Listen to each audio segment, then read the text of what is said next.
하나님 말씀 함께 보시겠습니다. 요한복음 8장 12절에서 30절까지입니다. 요한복음 8장 12절에서 30절 말씀, 읽기는 20절까지만 읽고요. 나머지 부분은 말씀을 보면서 같이 보도록 하겠습니다. 제가 12절부터 봉독해 드리겠습니다. 예수께서 또 말씀하여 이르시되 나는 세상의 빛이니 나를 따르는 자는 어둠에 다니지 아니하고 생명의 빛을 얻으리라. 바리새인들이 이르되 내가 너를 위하여 증언하니 내 증언은 참되지 아니하도다. 예수께서 대답하여 이르시되 내가 나를 위하여 증언하여도 내 증언이 참되니 나는 내가 어디서 오며 어디로 가는 것을 알거니와 너희는 내가 어디서 오며 어디로 가는 것을 알지 못하느니라. 너희는 육체를 따라 판단하나 나는 아무도 판단하지 아니하노라. 만일 내가 판단하여도 내 판단이 참되니 이는 내가 혼자 있는 것이 아니요 나를 보내신 이가 나와 함께 계심이라. 너희 율법에도 두 사람의 증언이 참되다 기록되었으니 내가 나를 위하여 증언하는 자가 되고 나를 보내신 아버지도 나를 위하여 증언하시느니라. 이에 그들이 묻되 내 아버지가 어디 있느냐? 예수께서 대답하시되 너희는 나를 알지 못하고 내 아버지도 알지 못하는도다. 나를 알았더라면 내 아버지도 알았으리라. 이 말씀은 성전에서 가르치실 때에 헌금함 앞에서 하셨으나 잡는 사람이 없으니 이는 그의 때가 아직 이르지 아니하였음이로라. 아멘. 질문 하나 하면서 시작을 하겠습니다. 우리가 믿음으로 구원을 얻죠. 근데 믿음으로 구원을 얻는다라는 것이 예수님이 나의 죄와 그 죄값인 영원한 형벌에서 건져주시는 구원자로 그분을 받아들이는 것이고, 이제 그렇게 구원받은 이후에 예수님을 내 삶의 주인으로, 내 삶의 왕으로, 그래서 그분의 뜻대로 살아가는 것은 믿음이 깊어질 때, 믿음이 더 성숙해질 때의 모습이다. 참일까요? 거짓일까요? 다시 한번 읽어드리겠습니다. 믿음으로 구원을 얻는다는 것은 예수님이 나의 죄와 나의 그 죄값으로 인한 영원한 형벌에서 건져주시는 구원자로 그분을 받아들이는 것이고, 이제 그렇게 구원을 받은 이후에 예수님을 나의 삶의 주인으로, 왕으로, 그래서 그분의 뜻대로 살아가는 것은 믿음이 성숙해질 때 일어나는 일이다. 참일까요? 거짓일까요? 참, 한번 손을 거짓. 네, 이 말을 좀 다르게 한번 표현을 해보겠습니다. 그리스도인들은 성장을 해가죠. 우리는 성숙해 가는데요. 처음에는 회심하는 거, 거기서 조금 더 성장하면 예수님의 제자가 되는 거, 예수님의 제자가 된 것에서 조금 더 성장해 가면 제자를 삼는 그런 양육자가 되는 것.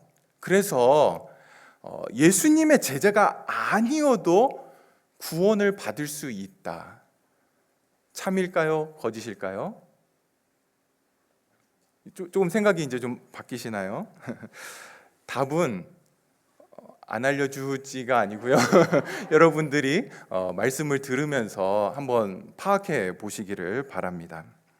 오늘 본문은 12절에서 이렇게 시작을 합니다. 예수께서 또 말씀하여 이르시되 나는 세상의 빛이니 나를 따르는 자는 어둠에 다니지 아니하고 생명의 빛을 얻으리라.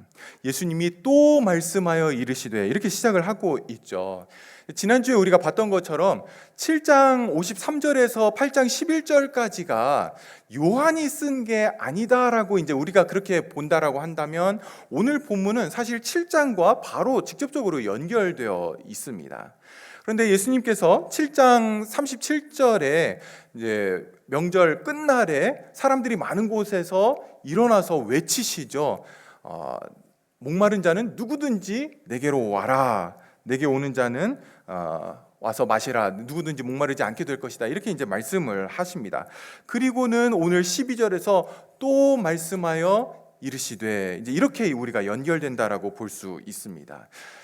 초막절에 예수님은 자신이 생명을 주는 물이다, living water, 이렇게 자기를 이야기를 하고, 오늘 말씀하시면 오늘 본문에서는 나는 세상의 빛이다, 이렇게 말씀을 하고 있는 겁니다. 우리가 7장에서 이제 초막절에 대해서 잠시 살펴봤는데요. 이 초막절이 과일 추수를 감사하는 그런 절기죠. 단지 추수한 것에 대한 이 열매를 딴 것에 대한 감사가 아니라 광야 생활 동안 아무 이 과실을 얻을 수 없었던 그때를 기억하면서 하나님께서 우리를 약속의 땅으로, 그리고 젖과 꿀이 흐르는 그러한 그 열매를 주신 것에 대한 감사였습니다. 그래서 이 초막절은 광야 생활을 기억하는 것에 굉장히 초점을 맞추고 있습니다. 그래서 이 초막절에 세 가지 특별한 의식을 행하게 되는데요. 첫 번째가 초막을 짓고 사람들은 그 초막에서 일주일 동안 거주하게 됩니다. 그래서 이 초막절, 장막절 이렇게 이제 이야기를 하면서 광야 생활을 이제 기억을 하게 되고요. 두 번째 의식이 축제 기간 동안 실로암 못에서 물을 길어다가 제단에 붓는 의식을 행하게 됩니다. 이것 역시 광야 생활 동안 물이 없는 곳에서 우리가 생존했고 하나님께서 바위를 깨뜨려서 그렇게 물을 주셨음을 기억하는 의식이었습니다.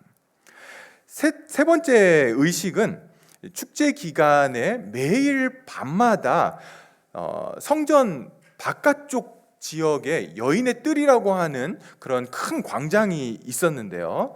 이 여인의 뜰에서 거기에 있는 촛대에 불을 밝히는 의식을 합니다. 불을 밝히는 거죠. 근데 이 촛대는 우리가 생각하는 어떤 촛불 또는 횃불 또는 모닥불 그 정도가 아니라 높이가 한 20m가 되는 그러한 큰 망대 같은 것을 4개를 세워놓고 사다리를 두고 장정이 4명의 사람들이 바켓스에다가 기름을 이고 올라가서 기름을 붓고 불을 붙이게 됩니다. 그리고 그 불빛이 얼마나 환했든지 이 도시 전체를 다 그 밤에 밝히는 그럴 정도로 굉장히 밝은 빛이 거기서 나오게 되었는데요. 사람들은 이 여인의 뜰이라고 불리는 그 가운데에 그 촛대에 불을 밝히고는 밤에 성전 오케스트라가 이제 연주를 하면서 하나님께 찬양을 하고 기쁨의 춤을 추면서 그렇게 축제를 즐기는 그런 시간들을 매일 밤마다 가졌습니다. 여러분, 초막절이 광야 생활을 기억하게 하는 어떤 그런 절기라고 말씀을 드렸죠. 그렇다면 이렇게 촛대에 불을 밝히는 것은 광야 생활 중에 무엇을 기억하는 그런 의식이었을까요? 무엇이었을까요? 구름기둥과 불기둥, 특별히 불기둥을 기억하는 그런 의식이었습니다. 불기둥을 통해, 구름기둥을 통해 하나님께서 그들을 인도하시고 보호하셨던 것을 기억을 하는 거죠. 여러분, 이스라엘 백성들이 애굽을 빠져나와 가지고는 진행을 하는 동안 이제 홍해 앞에 다다르게 되죠. 더 이상 진행을 못 합니다. 그런데 문제는 뒤에서는 이집트 군대가 쫓아오고 있습니다. 구름 기둥이 그들을 인도해서 거기로 갔는데 그렇게 이집트 군대가 쫓아오는 게 보이자 어떤 일이 일어나게 됩니까? 앞에 있던 구름 기둥이 뒤로 이스라엘 진영 뒤쪽으로 옮겨가게 되죠. 그리고는 그곳에 서서 이집트 군대가 더 이상 접근하지 못하도록 거기를 막게 됩니다. 성경에 보면 이 구름 기둥이 이집트 군대를 향해서는 구름과 흑암을 들이우게 되고요. 또 밤이었지만 이 이스라엘 진영에는 밝은 빛을 주었다라고 그렇게 기록을 하고 있습니다. 하나님께서 광야를 지나는 동안 계속해서 이 구름 기둥과 불 기둥으로 인도하시고 그들을 보호하신 것입니다. 근데 여러분, 이 광야의 이 구름 기둥과 불 기둥은 그냥 어떤 한 신비로운 어떤 그러한 사건은 사건만이 아니었습니다. 상징하는 게 있었는데요. 출애굽기 13장 21절에 보시면 이렇게 기록을 하고 있습니다. 여호와께서 그들 앞에서 가시며 낮에는 구름 기둥으로 그들의 길을 인도하시고 밤에는 불 기둥을 그들에게 비추사 낮이나 밤이나 진행하게 하시니. 여러분, 여기 보시면 구름 기둥과 불 기둥은 하나님의 임재의 상징이었습니다. 이스라엘 백성들과 하나님이 함께 계시다라는 것을 눈으로 볼 수 있게 하신 것이 무엇이었냐면 구름 기둥과 불 기둥이었다라는 겁니다. 하나님의 임재의 상징이라는 거죠. 그래서 여러분, 이 구름이라고 하는 것은 출애굽하는 동안 또 구약 성경에서 하나님의 임재를 나타낼 때에 종종 구름이 등장을 합니다. 성전에 하나님의 임재하셨을 때, 하나님의 영광이 임했을 때에 구름이 그 위를 덮게 되죠. 또 시내산에 다다랐을 때에 이 천둥과 불꽃 속에서 구름이 시내산에 드리워졌다, 이렇게 기록을 하고 있습니다. 불꽃과 그리고 구름이 등장을 하게 됩니다.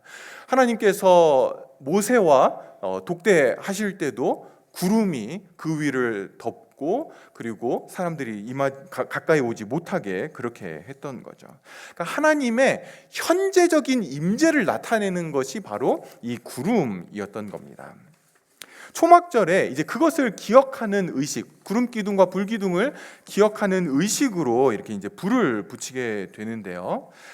초막절이 원래는 7일 동안 지키라고 이렇게 말씀을 하시고, 하나님께서 7일째에 하루 더 지켜라 이렇게 해서 8일째도 초막절을 지키게 됩니다.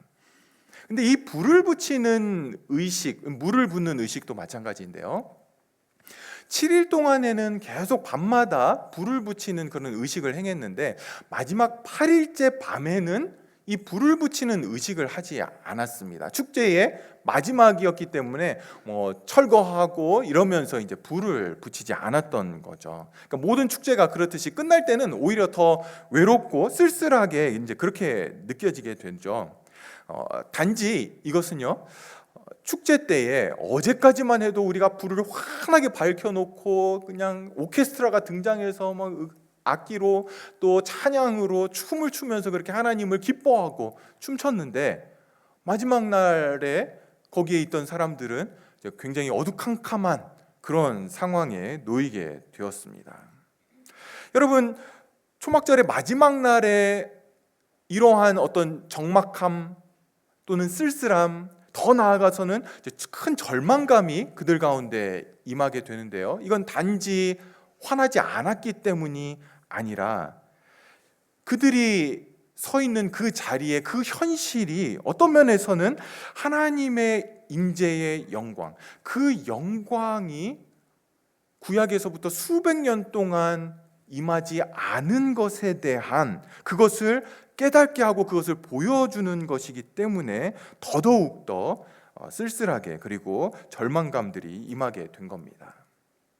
예수님은 그렇게 명절의 마지막 날에 그 여인의 뜰에서 사람들에게 이야기를 합니다. 나는 세상의 빛이다, 이렇게 말씀을 하시는 거죠.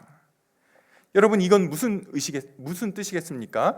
내가 세상의 빛이라고 주님이 말씀하시는 것은 그 어두컴컴한 그곳에서, 하나님의 영광이 오랫동안 보이지 않는 그곳에서 내가 세상의 빛이다라고 하는 것은 내가 하나님의 영광의 임재다, 내가 하나님의 그 영광의 빛이다라고 그렇게 말씀하시는 것이었습니다. 예수님은 그 빛을 어떤 반사하는 그런 존재가 아니었습니다. 그 영광의 빛을 가르치고 또 그것을 이렇게 알려주는 그런 것이 아니라 하나님의 영광 자체셨죠. 너희에게 임한 하나님의 영광, 그게 나다라는 것이 나는 세상의 빛이다라고 하는 의미였습니다. 여러분, 이스라엘 백성들은 구약에서부터 계속해서 하나님이 빛이시라고 하는 것을 그들의 신앙 고백으로 그리고 그들의 찬양으로 하나님께 올려드렸습니다. 일단 구약이 시작하면서 천지를 창조하실 때 하나님이 빛을 창조하시죠. 빛이라고 하는 것이 없었다가 이 땅에 생기게 되었다, 빛이 처음 생기게 되었다라는 것이 아니라 하나님이 빛이신데 어두운 이 땅에 하나님이 하나님의 빛 되심을, 그 빛을 창조하심으로 보이셨던 거죠. 하나님의 영광을 빛을 통해서 있도록 하신 것이었습니다. 다윗은 시편 27편 1절에 여호와는 나의 빛이요 나의 구원이시니 내가 누구를 두려워하리요, 이렇게 고백하며 찬양을 했습니다. 시편 119편 105절에는 주의 말씀이 내 발의 등이요 내 길의 빛이니이다, 이렇게 고백을 하죠. 예수님은 그 빛을 선물로 주시기 위해서 오신 것이 아니라, 내가 너희 신앙의 선배들이 구약에서 그렇게 찬양하고 고백했던 그 여호와가 나의 빛이다라고 하는 그 빛이 나다라고 그렇게 말씀을 하시는 것이었습니다.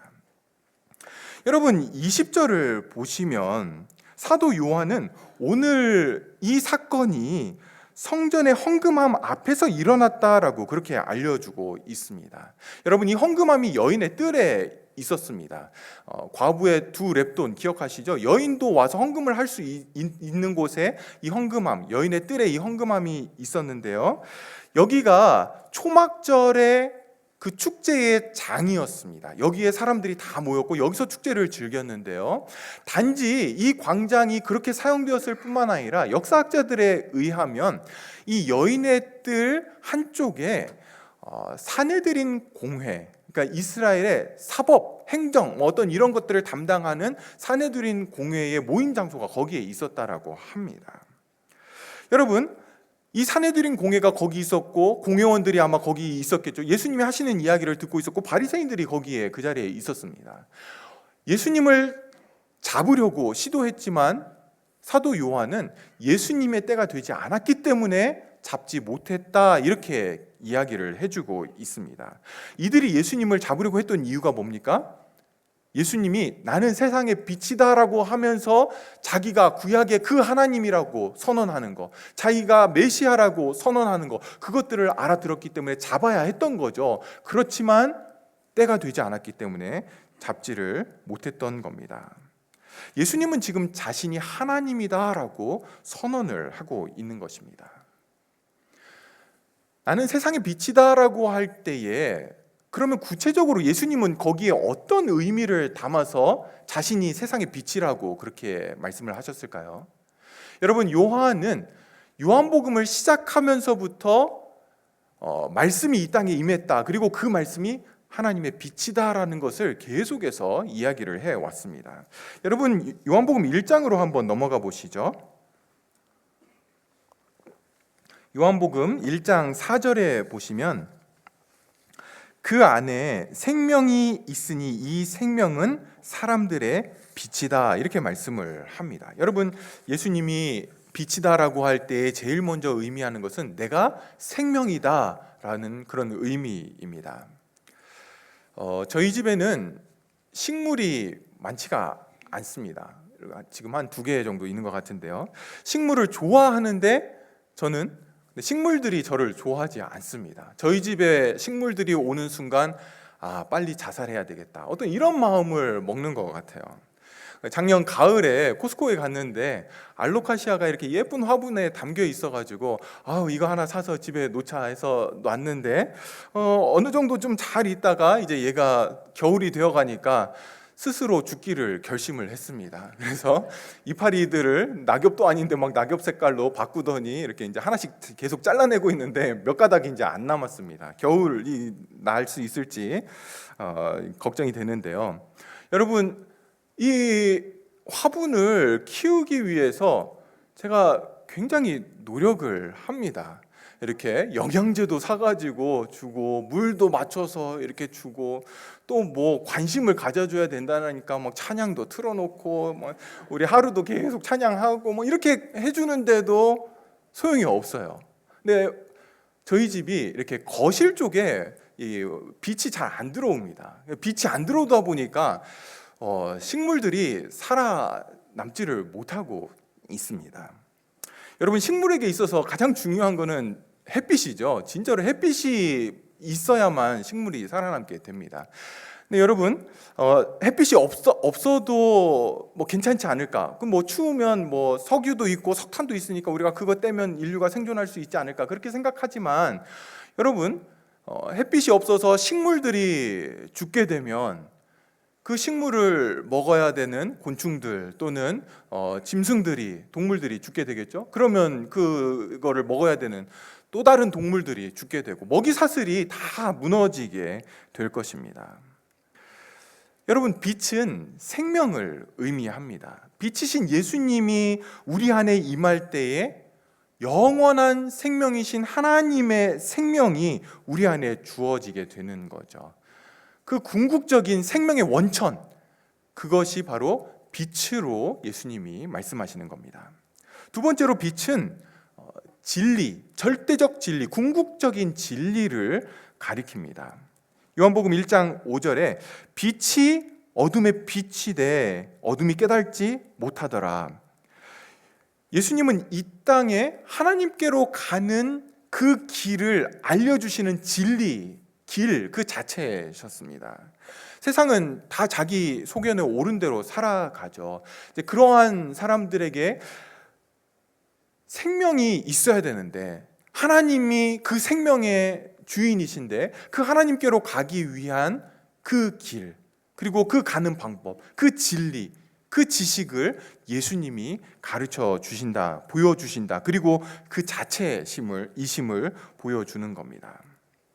여러분, 빛은 우리가 이 사물을 파악하는 데 있어서 굉장히 중요하죠. 밤에 화장실 가려고 일어났다가 불을 안 켜고 그냥 가다가 뭐 장난감을 밟는다든지 아니면 뭐에 이렇게 치이든지 물건을 차든지 이제 이런 일들이 일어나죠. 그런데 그때 이렇게 이제 불을 딱 켜면 어떻습니까? 빛이 사물에 반사되어서 다시 오고 내 망막으로 들어올 때에 이게 어떤 물건이 여기 있고 색깔이 무엇인지 이런 것들을 이제 우리가 파악을 하게 됩니다. 사실은 빛을 통해서 우리가 그 물질들을, 사물들을 파악을 하게 되는 거죠. 여러분, 초막절 마지막 밤에 하나님의 영광이 임하지 않은 그 오랜 시간의 그 절망감들을 느끼게 되는 그때에 하나님의 영광을 보지 못하는 그 속에서 예수님이 내가 빛이다라고 말씀하실 때 그것은 하나님께로 가는, 하나님을 알게 하는 그런 궁극적인 진리, 하나님의 영광을 깨닫게 하고 그것을 경험하게 하는 참된 진리가 나다라고 그렇게 말씀을 하는 겁니다. 하나님께로 갈 수 있는 다른 방법이 없다라는 거죠. 셋째로, 빛은 사람들 안에 참된 기쁨과 만족을 주는 것입니다. 요한복음 1장 9절부터 보시면 참 빛 곧 세상에 와서 각 사람에게 비치는 빛이 있었나니 그가 세상에 계셨으며 세상은 그로 말미암아 지은 바 되었으되 세상이 그를 알지 못하였고 자기 땅에 오매 자기 백성이 영접하지 아니하였으나 영접하는 자 곧 그 이름을 믿는 자들에게는 하나님의 자녀가 되는 권세를 주셨으니. 요한은 이 참빛이 세상에 와서 사람들에게 비쳤지만 사람들은 그 빛을 알아보지 못했습니다. 여전히 어두움에 있기를 원했던 거죠. 영접하지 않았고 그분을 믿지 않았습니다. 그런데 그 중에 그 빛을 보고 그 빛을 영접하고 그리고 그 이름을 믿는 자들이 있었는데 그들이 하나님의 자녀가 된다라고 이야기를 합니다. 빛으로 나오는 자들, 그 빛을 영접하는 자들은 하나님의 자녀가 되는 놀라운 기쁨과 만족을 경험하게 된다라는 거죠. 여러분, 빛으로 나오는 자들은 왜 모든 사람들이 다 그 빛을 무시하고 그 빛으로 가기를 싫어하고 그 빛을 이렇게 원하지 않을 때에 어떻게 예수님을 영접하고 믿게 되었습니까? 오늘 우리가 찬양했듯이 빛 가운데 예수님의 아름다우심을 보았기 때문에, 빛 가운데 예수님이 아름다운 분이심을 깨달았기 때문에 그 빛으로 나아가게 된 겁니다. 그 빛을 영접하고 그 빛을 믿음으로 받아들이게 된 것이죠. 거듭남을 통해 참 빛의 존귀하심과 아름다움을 보게 된 것입니다. 여러분, 그 빛이 우리 안에 임하게 될 때에 우리 역시 단지 예수님의 아름다우심을 보는 것이 아니라 그 예수님의 아름다우심을 우리 안에 영접하게 될 때 우리 또한 아름답게 변해가게 됩니다. 그분의 아름다우심을 우리는 덧입게 되는 것이죠. 여러분, 예수님께서 나는 세상의 빛이다라고 그렇게 말씀하실 때에 그것은 여러분에게 이렇게 묻고 있는 겁니다. 너희들 아름다워지고 싶니? 아름다운 얼굴, 아름다운 몸매, 아름다운 옷을 얻고 싶니? 아름다운 어떤 사랑, 아름다운 자녀들, 너의 삶이 정말 아름답기를 원하니 네가 원하는 그 아름다움의 궁극적인 존재가 나야. 이렇게 말씀을 하시는 겁니다. 우리 여성자매 여러분, 아름다워지고 싶으시면 예수님을 받아들이시면 됩니다. 한 분 아멘 하셨는데요. 여러분, 참된 아름다우심이신 예수님을 우리가 받아들일 때에 정말 우리는 아름답게 변하게 됩니다. 우리의 인격, 우리의 삶, 우리의 모습들이 정말 아름다워집니다. 여러분, 그렇기 때문에 예수님이 나는 세상의 빛이다라고 하실 때의 그 말은 거기에 모여있는 모든 사람들에게 이렇게 이야기를 하는 겁니다. 너희들에게 생명이고 진리이고 기쁨과 만족과 아름다움인 빛인 나, 너희들 모두에게 필요하다. 반드시 필요하다라고 그렇게 말씀을 하시는 거죠. 그게 없으면, 예수님이 없으면 어두움뿐임을 말씀하는 겁니다. 여러분, 예수님께서 이제 이런 의미를 담아서 나는 세상의 빛이다라고 그렇게 말씀을 하셨는데, 이 이야기를 들은 그 바리새인들의 반응이 이제 13절부터 30절까지 나와 있습니다. 바리새인들이 이의를 제기를 하는 거죠. 당신이 당신에 대해서 이야기하는 걸 우리가 어떻게 믿을 수 있어? 어떻게 증명할 수 있어? 나도 집에 뭐 금송아지 있다 뭐 이러면서 네 혼자 하는 얘기는 뭐 누구라도 다 할 수 있지, 이제 이렇게 이야기를 하는데요. 그것에 대해서 예수님이 이렇게 대답을 하십니다. 14절 보십시오. 예수께서 대답하여 이르시되 내가 나를 위하여 증언하여도 내 증언이 참되니 나는 내가 어디서 오며 어디로 가는 것을 알거니와 너희는 내가 어디서 오며 어디로 가는 것을 알지 못하느니라. 16절로 가십시오. 만일 내가 판단하여도 내 판단이 참되니 이는 내가 혼자 있는 것이 아니요 나를 보내신 이가 나와 함께 계심이라. 18절에 내가 나를 위하여 증언하는 자가 되고 또 나를 보내신 아버지도 나를 위하여 증언하시느니라. 여러분, 예수님의 대답이 뭡니까? 구약의 율법에서는 두세 사람의 증인을 얻지 못하면 죄를 정하지 못하게 되어 있죠. 그 율법에 따라서 이제 바리새인들도 그러면 네가 하는 이야기를 증언해 줄 사람이 어디냐, 증인들이 어디 있냐라고 그렇게 이야기를 할 때 예수님의 대답이 뭐냐면 내가 나를 위해서 증인이고 그리고 아버지가 나의 증인이다, 이렇게 말씀을 하십니다. 제가 일주일 동안 이제 본문과 씨름하면서 이게 도대체 무슨 이야기인가? 이게 대답이 되는 건가? 논리적으로 맞는 건가? 이 골머리를 이렇게 싸매고는 이거를 살펴봤습니다. 결론을 얻었는데 이건 말이 안 된다는 게 저의 결론입니다. 여러분, 지난주에 우리가 살펴봤을 때 서기관들과 바리새인들이 가늠한 여인, 현장에서 잡힌 여인을 데리고 왔죠. 그리고 예수님에게 당신은 뭐라고 하겠습니까? 라고 하자 예수님이 대답하시기를 죄 없는 자가 먼저 돌로 쳐라, 이렇게 말씀을 하시죠. 여러분, 서기관들과 바리새인들이 보통 사람들입니까? 그 한마디에 그래, 내가 죄인이지, 내가 어떻게 저 여인을 똑같은 죄인으로서 돌로 칠 수 있겠는가, 뭐 이런 어떤 양심의 가책과 뭐 어떤 이런 것들을 느껴서 그 자리에서 물러갔을까요? 그렇지 않죠. 먼저 돌로 쳐라라고 하는 그 의미 안에 현장에서 잡혔다며 남자는 어디 있어? 목격자는 어디 있어? 목격자가 먼저 와서 돌로 쳐. 이 말에 증인을 내세울 수가 없었던 겁니다. 그러니 자기들의 조작한 게 다 드러나서 하나둘씩 물러가게 된 거죠. 여러분, 근데 오늘 예수님은 증인을 요구하는 그들의 말에 뭐라고 대답하십니까? 내가 나의 증인이고 아버지가 나의 증인이다. 이게 말이 됩니까? 말이 안 되죠. 말이 안 됩니다. 왜 예수님이 이렇게 논리도 안 맞고 대답이라고 할 수도 없는 이러한 것으로 대답을 하십니까? 여러분, 예수님은 12절에서 자신이 세상의 빛이다라고 말씀을 하십니다. 그렇다면 그 이야기를 들은 사람들의 궁금함이 있다라면 그러면 그 빛은 어떤 빛입니까? 당신이 진짜 참 그 빛입니까? 아닙니까? 그 빛의 내용은 뭡니까? 그 빛을 얻으면 어떻게 됩니까? 그러니까 빛에 대한 그런 궁금함이 있어야 되는데 이 사람들이 지금 뭐라고 이의를 제기합니까? 예수님이 하신 말씀의 그 선언의 절차상의 문제를 지금 제기를 하고 있는 겁니다. 내용은 뒤로 하고 너 그러면 증인 돼봐. 네가 너의 증인 될 수 있어. 뭐 어떤 이런 이야기를 지금 하고 있는 거죠. 그리고 예수님은 이게 그냥 자기를 흠집내기 위한 그런 질문임을 아셨고 그들의 마음을 아셨고 그래서 그들에게 대답을 하는 겁니다.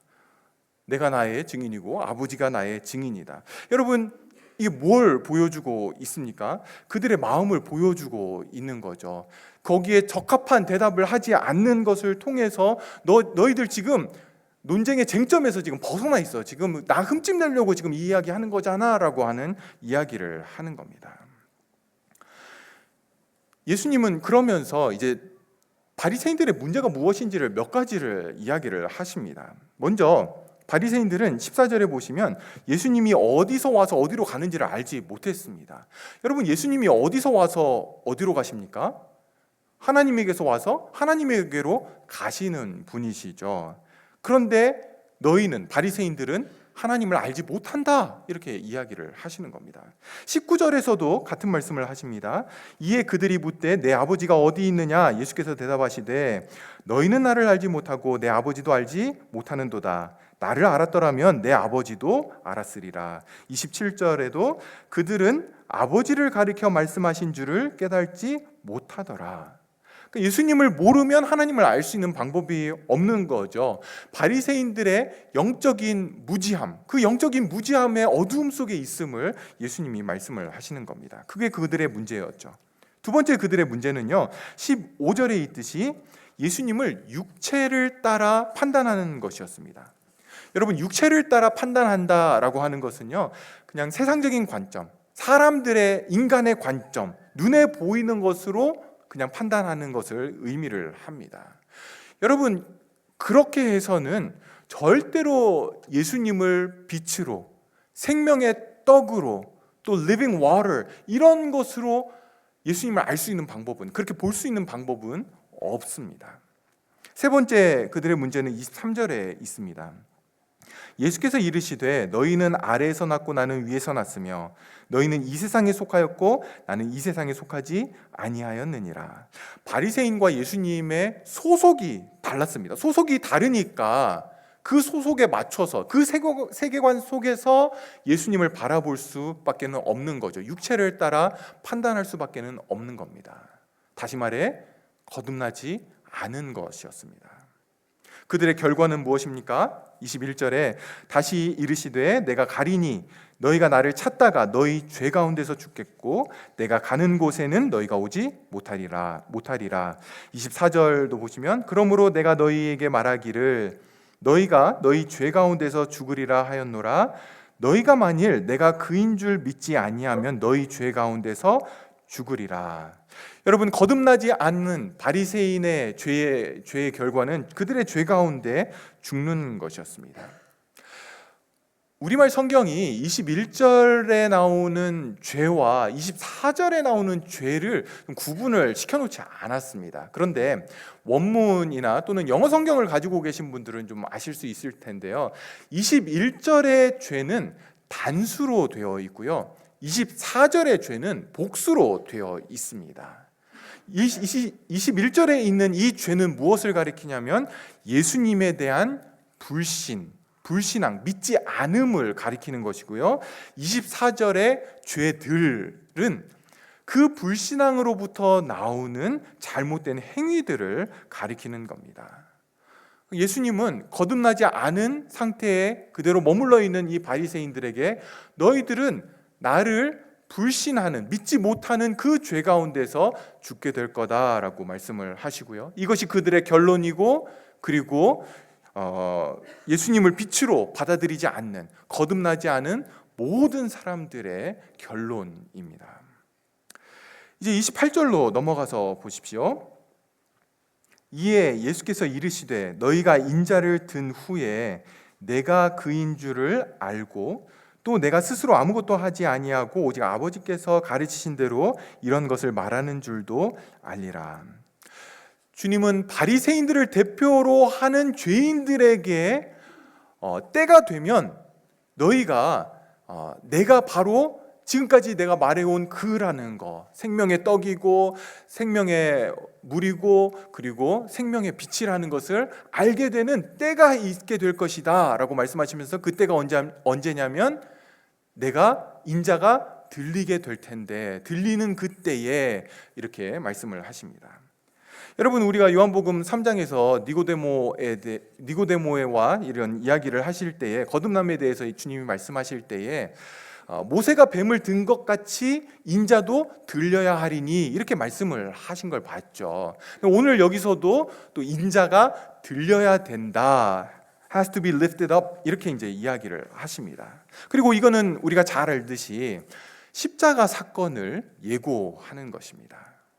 예수님이 십자가에 달리실 때에 너희들이 내가 지금까지 말한 그인 줄을 알게 될 것이다, 이렇게 말씀을 하시는 겁니다. 근데 여러분, 이것은 십자가 사건 이후에 바리새인들이 예수님의 실체를 알게 되어 깨닫게 되어 예수님을 믿는다, 그런 의미가 아닙니다. 예수님이 말씀하시는 것은요, 십자가 사건으로 인해서, 십자가 사건이 있어야만 예수님이 누군지를 확실하게 사람들이 알게 될 것이다, 이런 의미입니다. 여러분, 십자가 사건이 없었다면 그냥 예수님께서 33년 이 땅에서 사시고 이렇게 승천해서 그냥 하늘로 올라가 버리셨다라면 우리는 예수님이 누군지, 왜 보냄을 받으셨는지, 예수님이 하신 일이 무엇인지를 알 수가 없습니다. 십자가가 그 모든 것에 대한 대답의 열쇠입니다. 여러분, 우리는 예수님의 십자가 때문에 예수 그리스도의 복음이 무엇인지를 알게 됩니다. 예수님의 그 십자가를 통해서 나를 향한 하나님의 사랑, 죄인에 대한 하나님의 사랑을 알게 됩니다. 십자가를 통해서 하나님이 죄인을 얼마나 오래 참으시고 얼마나 자비와 긍휼이 많으신지를 보게 됩니다. 십자가를 통해 내가 얼마나 죄악된 인간인지, 내 죄의 결과가 어떤 것인지, 그리고 하나님은 얼마나 거룩한 분이신지, 내가 누구인지, 하나님은 어떤 분이신지를 십자가를 통해 알게 됩니다. 십자가를 통해 우리는 내가 하나님께 받아들여졌다라는 것, 십자가를 통해 나에게는 이제 지금 더 이상 정죄함이 없다라는 것 보게 되죠. 십자가를 통해 우리는 예수님을 빛으로 받아들이고 믿고 그분을 사랑할 수 있게 되는 것입니다. 십자가를 떠나서 예수님을 이해할 수 있는 방법은 없습니다. 아무리 신령하고 초자연적이고 영적인 그러한 일들을 경험했다 할지라도 예수 그리스도 없이는 아무것도 아닙니다. 예수 그리스도 없이는, 그 십자가에 달리신 예수 그리스도 없이는 그것은 기독교 아닙니다. 십자가에 달린 예수님을 바라볼 때에 우리는 빛 되신 그분 앞에 나아갈 수 있는 것이고요, 우리의 모든 영적인 무지에서 벗어날 수 있게 되는 것입니다. 그리고 그 십자가를 참되게 알게 될 때에 유일하고도 마땅한 반응은요, 십자가에 달리신 그 예수님을 따라가는 것, 제자가 되는 것 밖에는 없습니다. 여러분 12절로 다시 돌아오십시오. 우리 12절 같이 한 번 더 읽어보겠습니다. 예수께서 또 말씀하여 이르시되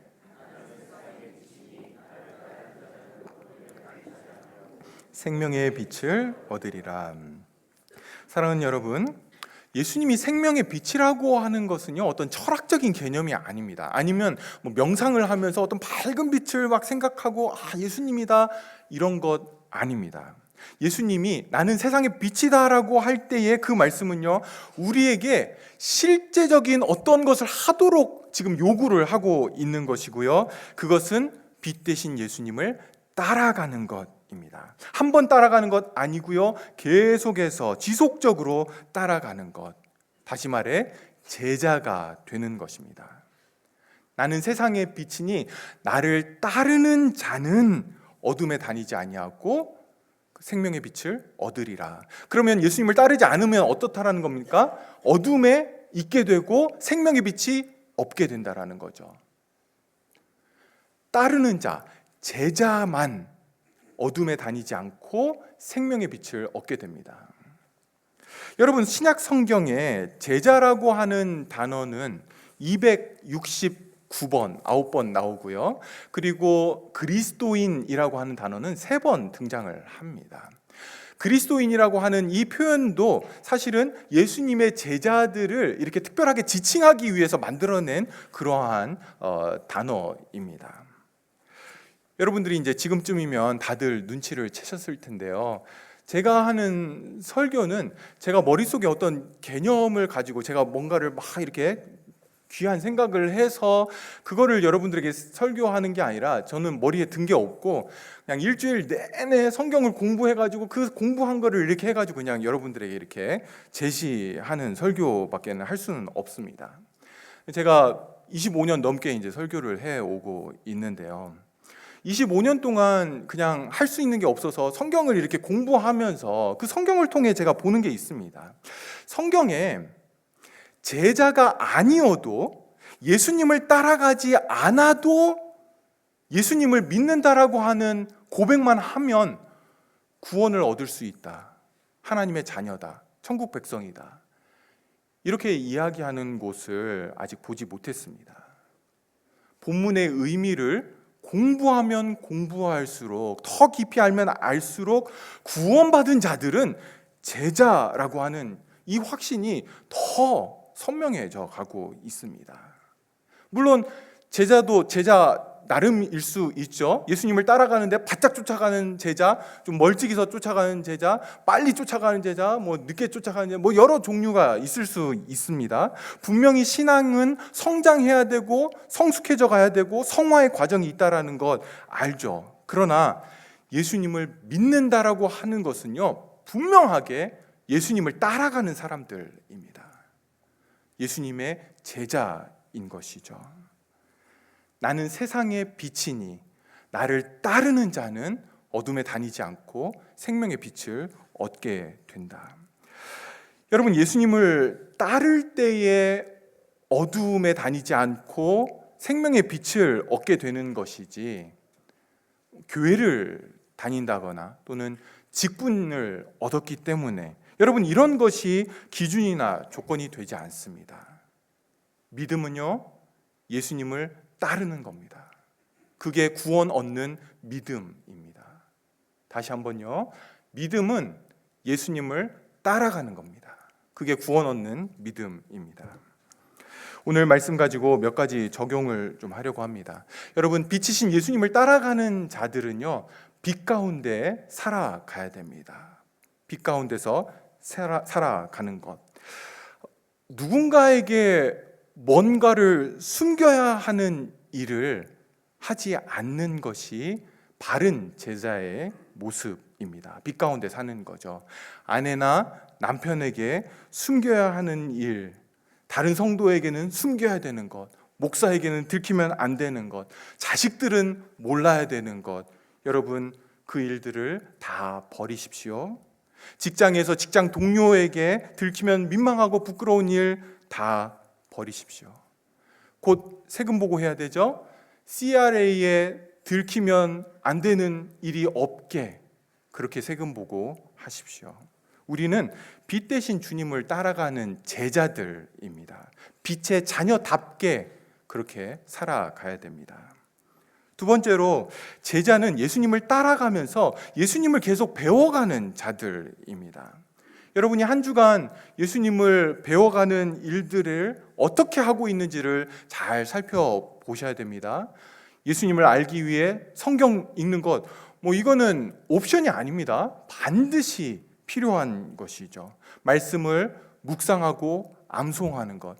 여러분, 오늘 12절은 다 암송하셔야 됩니다. 일주일 동안 암송하셔서 그 말씀을 묵상하면서 한 주간 여러분들이 살아갈 때에 예수님을 우리는 더 깊이 있게 배워가게 됩니다. 여러분, 예수님에 대해서 우리에게 알려주시는 분이 누굽니까? 성령 하나님이시죠. 그 간절함들을 가지고 기도함으로 나아가야 됩니다. 또 하나님께서는 우리에게 신앙의 선배들을 허락하셔서 귀한 신앙 서적들을 이렇게 남겨주셨습니다. 그런 것들을 여러분들이 잘 활용하시고, 또 교회에서 겨자씨 모임이든 성경 공부든 여러분들을 그것들을 활용하셔서 예수님을 배워 가시기를 권면합니다. 세 번째로 한 가지 더 좀 말씀을 드리면요, 빛 가운데 주님을 따라갈 때에 여러분들을 낙심시키는 일들이 일어나게 될 겁니다. 그때에 여러분들은 절대 낙심하지 마시고 용기를 가지고, 그리고 그 빛된 삶의 길들을 계속 걸어가셔야 됩니다.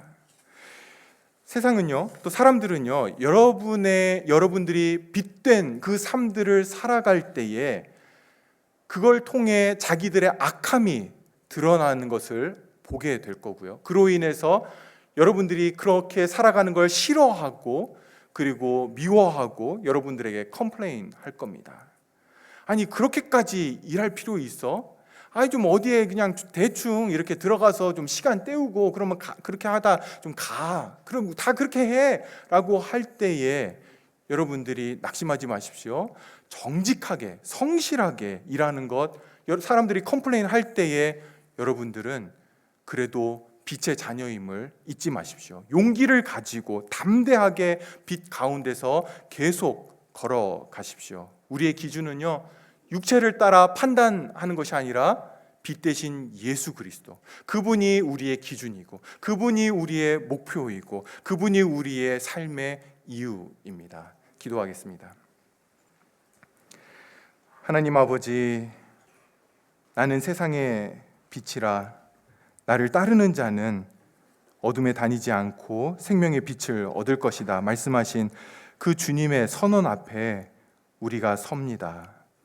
그 말씀을 진지하게 보게 하여 주시고, 그 말씀이 우리의 삶에, 우리의 인격에, 우리의 마음 중심에 새겨지게 하여 주시옵소서. 그리하여 주님 따라가는 제자들 되게 하여 주시옵소서. 어떤 환경에서라도, 어떠한 어려움 속에서라도 빛의 자녀임을 기억하게 하여 주시옵소서. 예수님의 이름으로 기도합니다. 아멘.